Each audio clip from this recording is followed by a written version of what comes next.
This is Kexim the Wood Elf. Now he's from Valenwood, but came to Skyrim to find purpose because like everybody in life, he felt lost. When he arrived in Skyrim, Whiterun to be exact, he heard talks about the companions in Jorrvaskr, so he decided to see what it was about. Long story short, he became the leader of the companions. It was an interesting journey with them, but it ended up not being what he wanted. He ended up going to Windhelm one day and met a boy doing some type of ritual. And he did the boy a favor by killing an old hag that was the head of an orphanage that he ran away from. This led him to become a member of the Dark Brotherhood, an assassination group. He ended up becoming the leader of this group as well. Now you're probably thinking, he's got to be the best swordsman of all time. And if you said that, you would be right. But he didn't become the leader of these guilds with a Daedric sword or some type of crazy steel sword that nobody's ever heard of. He did it all with the basic iron dagger. Yeah, you heard me right. An iron dagger. After becoming the leader of the Dark Brotherhood, he had a family and a house near Falkreath. It was cool and all, but it still wasn't what he wanted. But one day, he was walking through Whiterun and he heard a guard say this. I used to be an adventurer like you, and I took an arrow in the knee. No, he didn't hear that. He heard this. Heard they're reforming the Dawnguard, vampire hunters or something in the old fort near Riften. Might consider joining up myself. After hearing about Dawnguard, he took himself and his iron dagger to see what the Dawnguard had to offer him. So when I got to Fort Dawnguard, I met with this guy named Isran. I'm assuming that he's the leader because he sends you to this place called Dim Hollow Crypt by yourself just to slay vampires while he supposedly rounds up more people. Now I'm playing through these DLCs as a reminder with only an iron dagger. And spoiler alert, it's not as sweet as I thought it was going to be. So yeah, I went through this cave, nothing too serious, and at the end I met with the best companion in the game. Well, I'm not going to say the best, I'm just going to say she's my favorite. And that's my girl, Serana. Now she comes out of this structure with just the Elder Scroll, and she asks you to take her back home. But one thing, she's a vampire, so technically I'm supposed to kill her because I'm part of the Dawnguard. But I love vampires, and the Dawnguard dudes aren't really the coolest people in my book, so I took her home. Now, once I got there, I met her family, and I greeted everybody like a good guy like me would do, you know? And then I talked to her dad, the vampire king. He let me know that he thanks me for taking his daughter home. Then he hit me with this, the offer to become a vampire. So I had to look at the benefits. And there's a few like becoming a vampire lord and some boost to your stats. But I'm only using the iron dagger, man, so I really won't be using a lot of that stuff. Me looking at the benefits led me to this. I chose yes because I just wanted to be a vampire. Like, you just look cool. Like, look at my character, bro. He just looks cool as hell as a vampire. So, and I really wanted to be, you know what I'm saying, do the vampire storyline. So I just did it. I was like, fuck it, I'm gonna just become a vampire. So my first mission as a vampire was to take a chalice to Rare Water Den and fill it with vampire blood that's at the bottom of it. So when I got there, I found out it's a place for skooma addicts. Like, these people in here were just like sad. Like, they was coughing a lot, they was drugged out, and it was just sad and pitiful, man. So I made my way through it, just me and my iron dagger. And it was a little tough, especially when I got to the end, because it's these two vampires that try to kill you and take the chalice to Harkon themselves. And if you don't know who Harkon is, that's the vampire king, by the way. I didn't say his name earlier. So yeah. So they tried to kill me to take the chalice to Harkon himself so they could receive the benefits that he's gonna give. So I ended up killing them. It took a little minute. But after that, I got out. And I ended up killing the lady too, because I don't like her. I just didn't like this whole thing. And then once I got out, I found out all the people that was coughing and off that skooma, like, they all died. And look at this dude, he's like through the floor. Like, it just bad, bro. It was bad. But after that, I made my way back to the castle to deliver the chalice to Harkon. Now here's when the story gets real. So remember when I said earlier that Serana came out of the little tomb she was in with the Elder Scroll? Well, now Harkon tells me that I have to go find a mouth priest to read that Elder Scroll because they're the only ones who can read it and understand it. So Harkon wants the Elder Scrolls because they have information that could be used to let vampires roam throughout the day without being hindered by the sun. So on this journey to find a moth priest, I had to go to Dragon Bridge because it was rumored that the moth priest went through there. And while being there, a dragon came out of nowhere for some reason. I don't even know why. This is so annoying. I hate when going places. And it's always, when I go to Dragon Bridge, bro, it's always a dragon that appears. I guess it's in the name, right? So yeah, I didn't even kill it because the town, I guess, is just used to these dragons popping up. So they ended up doing most of the damage. I don't even think I got a hit in, to be honest. So he ended up dying. Then I asked the guard if he had seen the mouth priest, and he pointed me in the direction across the bridge. So when I went across the bridge, I found out they attacked and kidnapped the mouth priest, and they left a letter. And that letter gave me their location, which was at a cave called Four Bears Holdout. Now this is where I had my real first encounter with these Dawnguard members, and they have some health on them, so this iron dagger wasn't going too crazy on them, but they weren't hard compared to the mouth priest. When I let him out of this magic trap thing, he almost killed me, so I had to get right, man. His magic attacks do like hella damage, bro. I don't know why, but it just goes crazy. But after that, me and Serana, we put the beats on him, and then I made him my servant and brought him back to the castle so he could read the Elder Scroll out. So after waiting like 5 minutes for him to read it, and he talking and Harkon going back and forth, and it's just a whole lot of talking, he tells everybody about a bow called Auriel's bow that had been used back in the day, and it's now hidden somewhere. The catch is, though, he needs 2 more Elder Scrolls to find out where the bow is located. So you already know, me and Serana, we gotta get it. The hunt for the first Elder Scroll was right under our noses. Serana asked me a question on what her mom said, and she said that she would be hiding somewhere that Harkon wouldn't even think of checking. So I said, maybe she's somewhere in the castle, and then Serana said that was a good idea. So we made our way to try to find out what she was talking about. We ended up going to hidden parts of the castle. We went to like a courtyard. We found like a moon shrine type of thing. I don't really know what it is. Like a moon diagram. It tells you like the cycles of the moon. We ended up solving that. We went underneath, went to like the ruins of the castle, and I had to fight these gargoyles, which had hella health. Probably one of the most annoying creatures in this DLC to me. So after going through this, we finally got to where Mom did her research at, and this is where we learned of the soul cairn. The soul cairn is basically like an afterlife for souls and the undead that are trapped by soul trap spells, which sounds sad as hell to be, but it's not my life, it's theirs. Serana's mother was very interested in this place, so she researched and tried very hard to get here. And long story short, her research was successful because we found a way inside the room by mixing some ingredients together on the upstairs floor, and that led us to be able to get into the soul cairn. Now this place gives me a good vibe. I don't even know why. If you know me, like I love the color purple, so this place is like just beautiful. Like everything, like the sky is purple, everything is just cool, bro. Even though it's not really supposed to be like that, but just in my eyes, it's beautiful. Like I would love to be in a place like this, you know what I'm saying, for a short amount of time. I like how these people trapped here forever, but it's for a short amount of time just to be here and just chill. It's a good vibe place to me. But yeah, so when we got here, we ended up meeting with Serana's mom, and they had their like little reunion. And then she asked what I was doing there. And after a while, her mom, her name's Valerica, by the way, she told Serana about her dad, why she hates him, and why she doesn't want him to have the Elder Scroll. But we ended up convincing her to give us the Elder Scroll. And for her to give it to us, I had to disable the magic barrier that was keeping her and the Elder Scroll inside. And to disable this barrier, I had to defeat 4 keepers scattered across the soul cairn. Now these guys aren't easy, man, and I definitely would have struggled more if I didn't have Serana with me. These dudes are 20 feet tall. They have some type of armor that resembles dragon armor. So this little iron dagger wasn't going to be doing a lot, but I still got the job done. And since the barrier went down, I went back to get the Elder Scroll. But you already know that it's not that simple. After getting it, we had to fight a dragon. Oh my god, bro. Now the dragon wasn't hard to beat, but he was barely on the ground, so I wasn't really doing a lot of damage. It was just really surrounding her mom because they had magic spells they were shooting at him. But after we beat him, we had 1 more Elder Scroll to go, and his destination was in the Dwarven Ruin. Now I don't know about y'all, but me personally, I hate Dwarven Ruins. Like they take long to get to the end, they have a lot of enemies in them, and it's easy to get lost in there. It took me maybe like an hour or an hour and a half to get through it. I died to this BS trap.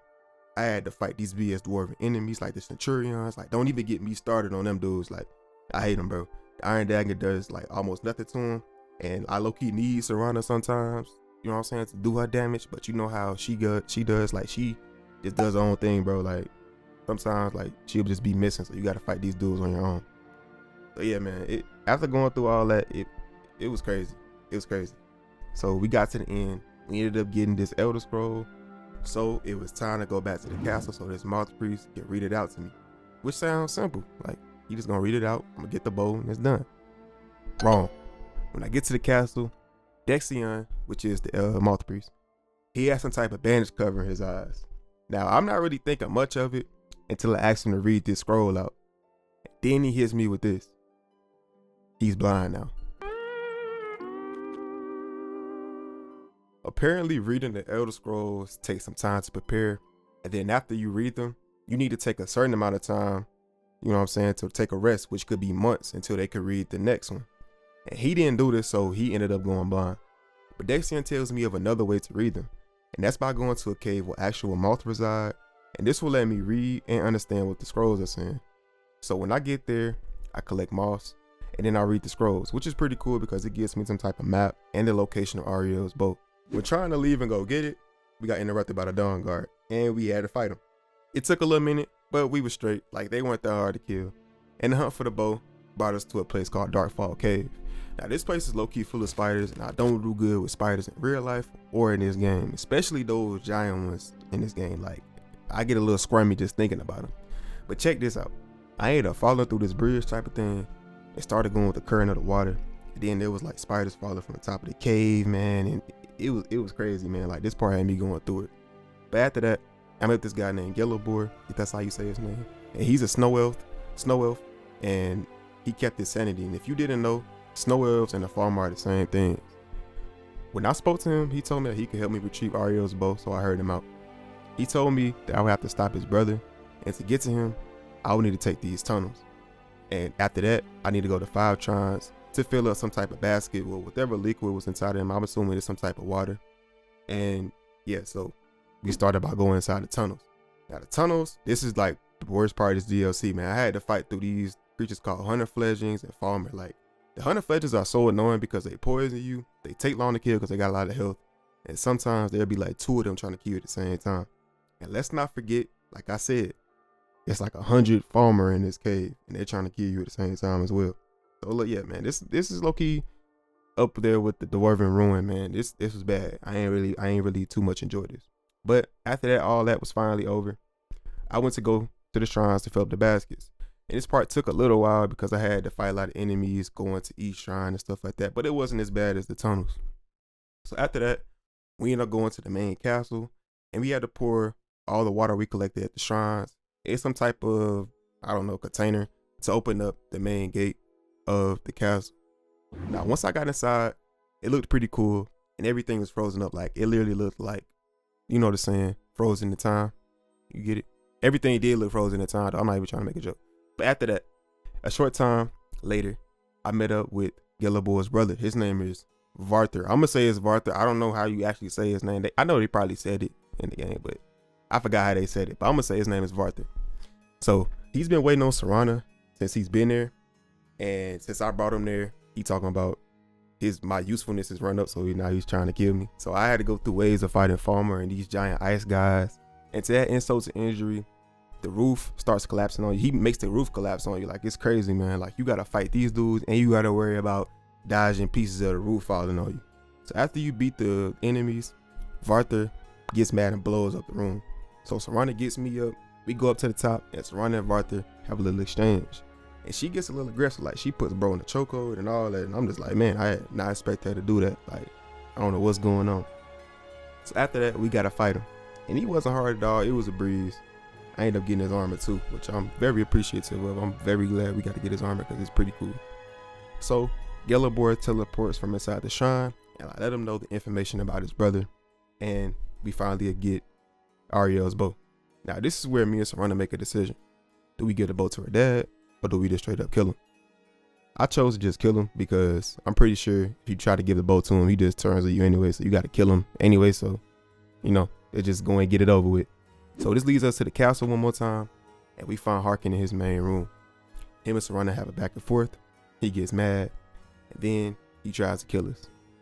This boss battle isn't hard, but it's kind of dragged out just a little bit because he can regain health, and he can summon skeletons and gargoyles. Y'all already know how I feel about them gargoyles, man. Like, they got too much health for my Iron Dagger. Also, I got some bad news, but I don't count it as not beating this DLC with only an Iron Dagger. But if you do, then that's fine. But I had to use the bow because when he goes to the blood fountain, he regains his health. So I had to use the bow to stop him from doing that. But yeah, that's pretty much the whole fight. Like, it wasn't too hard. It wasn't walking apart, but you know, it was somewhere in the middle, man. But after that, he dies, and that's the end of the main story. So you keep the boat for yourself, and yeah, you go on about your life after that. So at this point, I'm just happy I got through this DLC without dying. It took a lot of running, and it took a lot of health potions, but we ended up getting through it, man. So now we gotta go to the next DLC, but it's a much shorter one. Thank God. Thank you. And that's the Dragonborn DLC. So let's get to it. While out of dawn start minding my business, I got attacked by these people called cultists wearing weird masks, telling me that I'm not the real Dragonborn and some dude named Miraak is. So after that, I made my way to Soulstorm to see what this all was about. When me and Serena hopped off the boat, we started searching for information and seeing if anybody knew who Miraak was. I asked this guy first, and he said he heard the name before, but it doesn't feel real. To me, it doesn't make sense at all. I went to see if this couple knew about anything, but they were just arguing, so I ended up just leaving. And that led me to find this man.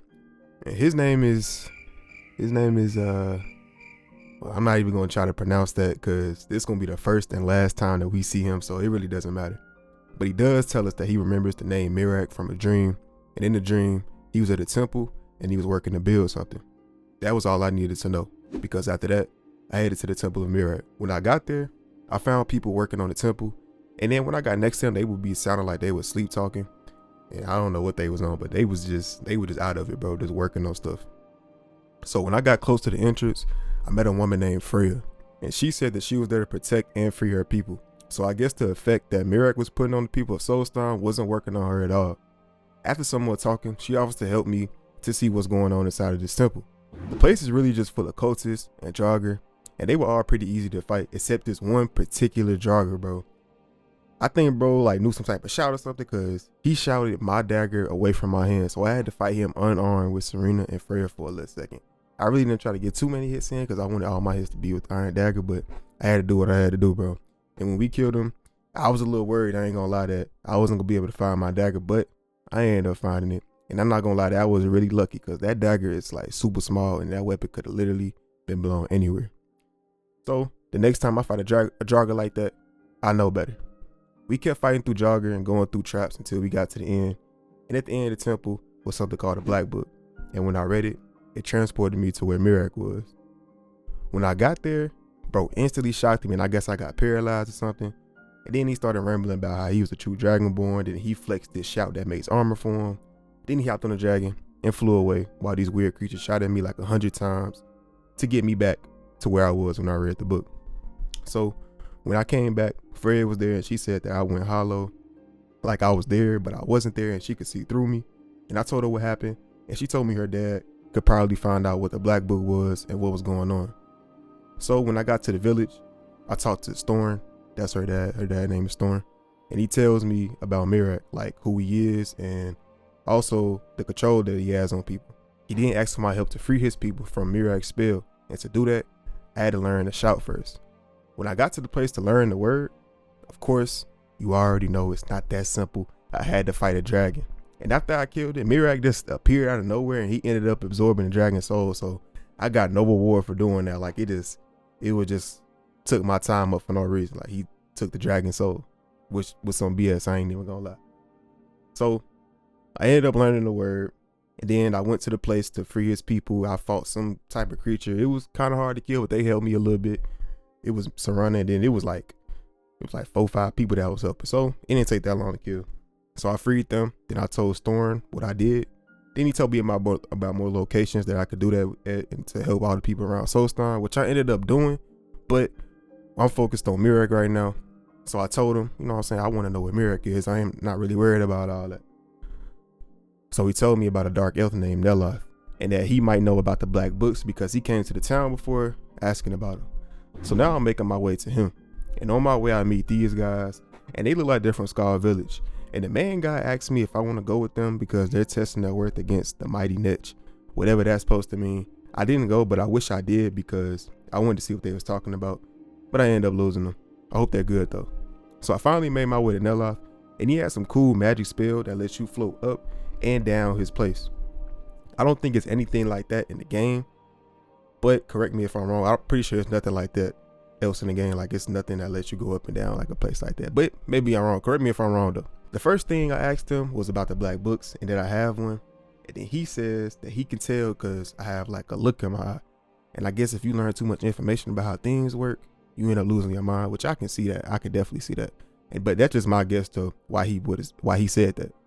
So long story short, I asked him if he knows where I could find more. He says he does, and that he already has one with him. But the one that would help me fight Miraak is sadly at, you say it with me, man, a Dwarven ruin, man. You know how I feel about the Dwarven ruins. So we make our way there, and at the front gate of this place, I had to fight some guy that took a lot of time to kill. And like I said earlier, I be needing Serana for these fights, but she likes to do her own thing sometimes, so I had to do it myself. I don't know where she was at, man. I don't know where she was at. But after I killed him, we went inside and we ran around traps, fought BS Dwarven enemies, and we did the worst part, which I hate, and we had to solve puzzles, man. We had to solve puzzles. I hate solving puzzles in games. The part that I was doing the most in here was fiddling around with this cube to collect more cubes to get to where the black book was. So you had to like fiddle around with it to use this cube to get this cube, and then use both to get this one. It was a lot, bro. You had to go through a lot of stuff, but I ended up doing it, man. And these puzzles were not a joke. Like, I don't know how I did these as a kid. I had to look up videos for help. Like, back then, ain't no way that I did this like by myself as a kid. Maybe I did. I was pretty smart. I don't know, man.